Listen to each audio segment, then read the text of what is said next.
Assalamualaikum warahmatullahi wabarakatuh. Salam untuk kita semua. Terima kasih atas kesempatan dan atas waktunya untuk mendengarkan pemaparan materi kami pada pertemuan kali ini. Baik, kami dari kelompok 5 akan membawakan materi dengan judul mengalokasikan saluran pemasaran dan rantai pemasokan.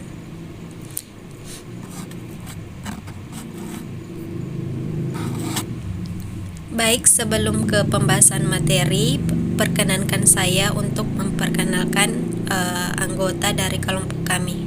Yang pertama ada Nur Halimah dengan saya sendiri selaku moderator yang akan memandu diskusi pada materi yang akan kami bawakan. Selanjutnya ada Viara, Irianti Rarasarira, Mutahara, dan terakhir ada Nirma Putrisari.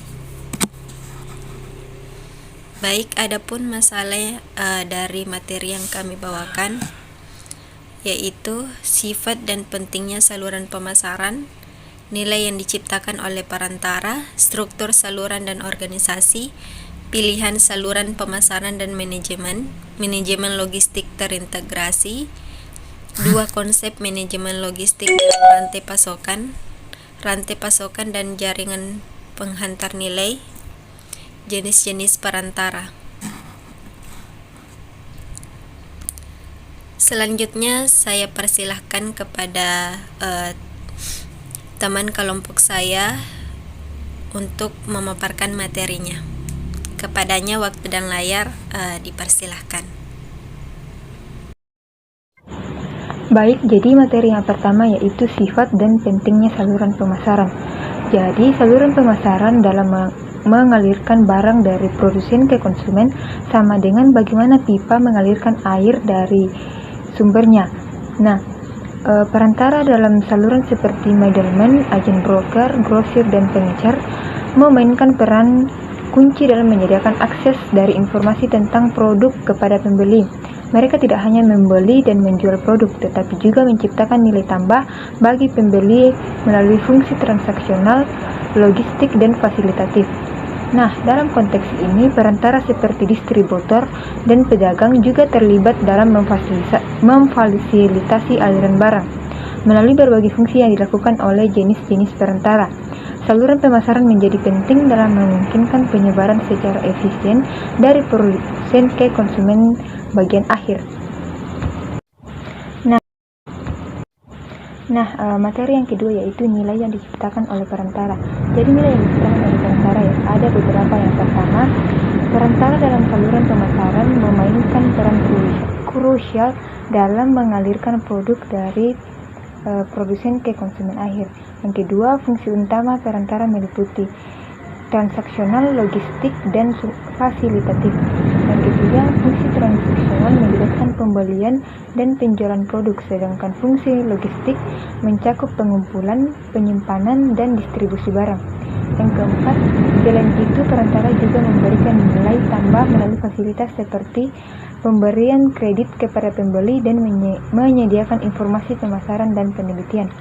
Yang kelima, pentingnya peran perantara juga tercermin dalam manfaat yang mereka berikan kepada konsumen, termasuk kemudahan akses, variasi produk, kenyamanan, dan keandalan. Dan yang terakhir, memahami peran dan nilai perantara dalam saluran pemasaran menjadi kunci dalam menciptakan nilai bagi semua produk yang terlibat. Baik, terima kasih atas kesempatannya. Saya akan melanjutkan materi dari materi sebelumnya, yaitu struktur saluran dan organisasi. Nah, di sini terdapat beberapa struktur saluran dan organisasinya, yaitu yang pertama, saluran pemasaran untuk konsumen dan bisnis memiliki perbedaan penting, terutama dalam jumlah pembeli dan struktur pasar. Yang kedua, pilihan saluran baik langsung maupun tidak langsung, seperti yang digunakan oleh perusahaan-perusahaan seperti IBM dan Caterpillar, dapat mempengaruhi cara produk mencapai konsumen. Yang ketiga yaitu perdagangan elektronik membuka peluang baru melalui saluran pemasaran elektronik yang menggabungkan perantara tradisional dan elektronik. Nah, Yang keempat, pemasaran langsung dan multi-channel menjadi strategi populer terutama diadopsi oleh perusahaan-perusahaan seperti Forbes Hong Kong dan Standard Chartered. Nah, yang terakhir yaitu distribusi ganda dan aliansi saluran strategi digunakan untuk mencapai berbagai jenis pembeli. Sementara sistem pemasaran vertikal muncul untuk meningkatkan efisien dan dampak pemasaran. Membahas tentang pilihan saluran pemasaran dan manajemen. Nah, di sini ada beberapa. Yang pertama yaitu saluran pemasaran. Adalah jalur yang menghubungkan produsen dengan pembeli, memainkan peran penting dalam strategi pemasaran perusahaan. Yang kedua, pertimbangan utama dalam memilih saluran meliputi cakupan pasar, kebutuhan pembeli, dan profitabilitas.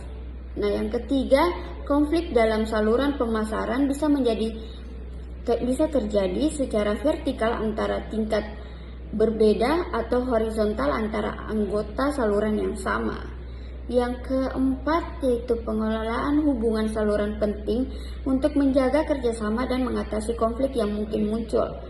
Yang kelima, perbedaan antara rantai pasokan dan saluran pemasaran terletak pada keterlibatan perusahaan dalam memproduksi dan menyampaikan produk kepada konsumen. Dan yang terakhir yaitu manajemen rantai pasokan memperhatikan proses dari pemasok hingga konsumen akhir, membutuhkan integrasi informasi dan teknologi canggih untuk efisiensi yang maksimal. Selanjutnya saya kembalikan kepada moderator. Selanjutnya yaitu manajemen logistik terintegrasi. Manajemen logistik terintegrasi, konsep ini menyediakan layanan pelanggan yang lebih baik dan memotong biaya distribusi, memperlukan kerja tim baik di dalam perusahaan dan di antara semua organisasi saluran pemasaran. Dua konsep manajemen logistik dalam rantai pasokan. Tujuan dan manajemen logistik dalam rantai pasokan adalah untuk meminimalkan biaya total logistik seraya memberikan tingkat yang tepat dari layanan pelanggan. Konsep biaya total logistik termasuk yang berhubungan dengan importan, penanganan material dan pergudangan, persediaan, kehabisan stok atau berada di luar persediaan, consistent order, dan penanganan produk kembali. Rantai pasokan dan jaringan penghantar nilai. Rantai pasokan adalah sebuah rangkaian atau jaringan perusahaan yang bekerja secara bersama-sama untuk membuat dan menyalurkan produk atau jasa kepada konsumen akhir. Rangkaian atau jaringan ini terbentang dari penambang bahan mentah di bagian hulu sampai return toko pada bagian hilir. Rantai pasokan adalah suatu hubungan perusahaan dengan pelanggaran pemasok kunci dan dengan nilai penjual perantara yang berkaitan dengan bagaimana perusahaan dapat menghasilkan suatu produk. Rantai pasokan ini terjadi atas dan aliran bawah pegang pengecer yang membentuk hubungan penting antara perusahaan dan pelanggan. Next, jenis-jenis perantara. Jenis-jenis perantara alternatif. Saluran berikut bisa muncul. Pertama, tenaga penjualan. Perusahaan memperluas tenaga penjualan langsung. Perusahaan menambah operasi telesales dalam di mana wiraniaga telepon menangani perusahaan ukuran kecil atau menengah. Kedua, agen produsen. Mempekerjakan agen produsen, perusahaan independen yang wiraniaga menangani produk yang berhubungan dari banyak perusahaan di wilayah atau industri berbeda untuk menjual peralatan uji baru tersebut. Terima kasih.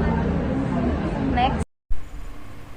Baik, selanjutnya yaitu studi kasus dari materi yang kami paparkan, yaitu pertimbangan perusahaan elektronik fiksi bernama Tehsol yang berencana untuk meluncurkan produk baru di pasar global. Produk tersebut adalah smartwatch canggih yang menyediakan berbagai fitur kesehatan dan kebugaran. Tehsol perlu memutuskan bagaimana mengalokasikan saluran pemasaran dan rantai pemasok untuk produk ini.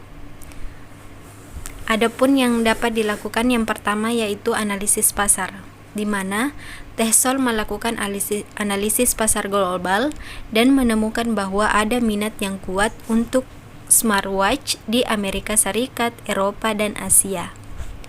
Yang kedua yaitu pilihan rantai pemasok, di mana perusahaan memilih rantai pemasok yang dapat menyediakan komponen elektronik berkualitas tinggi dengan harga yang kompetitif serta memperhatikan praktik keberlanjutan dalam produksi. Selanjutnya yang ketiga yaitu strategi pemasaran, di mana Tehsol memutuskan untuk menjual produk langsung kepada konsumen melalui toko online mereka sendiri, serta menjalin kemitraan dengan toko-toko retail besar di setiap pasar utama. Selanjutnya yaitu distribusi.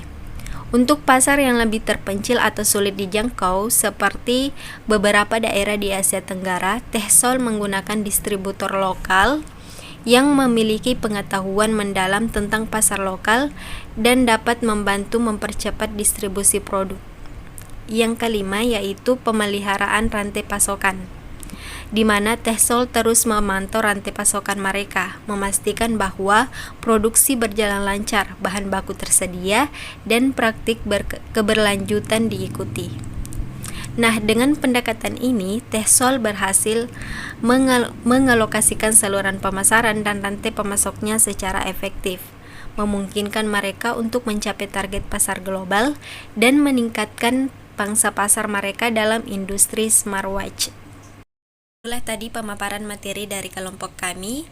Selanjutnya saya akan membacakan atau menjelaskan mengenai kesimpulan yang dapat ditarik dari materi tersebut, di mana dari materi yang dipaparkan dapat disimpulkan bahwasanya mengalokasikan saluran pemasaran dan merancang rantai pasokan yang efektif adalah penting bagi kesuksesan bisnis. Dalam mengalokasikan saluran pemasaran, perusahaan harus mempertimbangkan karakteristik produk, target pasar, biaya, dan faktor-faktor lain yang mempengaruhi distribusi produk. Adapun pemilihan saluran yang tepat dapat membantu meningkatkan aksesibilitas produk dan mencapai pelanggan dengan lebih efisien dan efektif.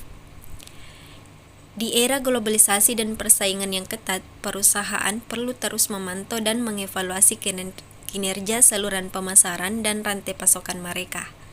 Dengan melakukan perbaikan berkelanjutan dan adaptasi terhadap perubahan pasar, perusahaan dapat memperoleh keunggulan kompetitif dan memenuhi kebutuhan pelanggan dengan lebih baik. Nah, secara keseluruhan, mengalokasikan saluran pemasaran yang tepat dan merancang rantai pasokan efektif merupakan faktor penting dalam mencapai keberhasilan bisnis. Dengan memperhatikan faktor-faktor yang relevan, menggunakan teknologi yang tepat, dan menjalin kolaborasi yang baik dengan mitra bisnis, perusahaan dapat memperoleh keuntungan kompetitif dan memenuhi kebutuhan pelanggan dengan lebih baik.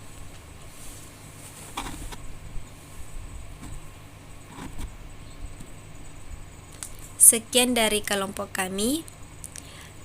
Terima kasih atas perhatiannya. Lebih dan kurangnya mohon dimaafkan. Wabillahi taufik wal hidayah. Wassalamualaikum warahmatullahi wabarakatuh.